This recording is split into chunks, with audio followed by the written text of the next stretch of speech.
കേരളത്തിൽ El Nino മുന്നറിയിപ്പുമായി കാലാവസ്ഥാ നിരീക്ഷകർ.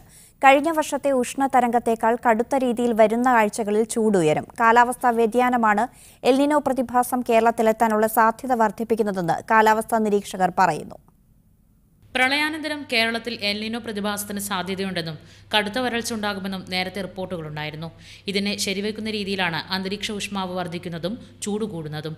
ഇത് കേരളത്തിൽ വരാനിരിക്കുന്ന എൽ നിനോ പ്രതിഭാസത്തിന് മുന്നോടിയാവാനുള്ള സാധ്യതയിലേക്കാണ് വിരൽ ചൂണ്ടുന്നതെന്ന് കാലാവസ്ഥാ നിരീക്ഷകർ വിലയിരുത്തുന്നു. 2015-16 നമ്മളൊരു ബാക്ക് ടു ബാക്ക് ഡ്രൗട്ട് നമ്മൾ അഭിമുഖീകരിച്ചതാണ്. അതിന് കാരണം ഒരു വില്ലനായിട്ട് വന്ന എൽ നിനോ പ്രതിഭാസമാണ്. 2015-ലും 16-ലും അതുണ്ടായിരുന്നു. അതുപോലൊരു എൽ നിനോ ഇപ്പോഴും വലിയ നമ്മുടെ അന്താരാഷ്ട്ര ഏജൻസികൾ പറയുന്നുണ്ട്.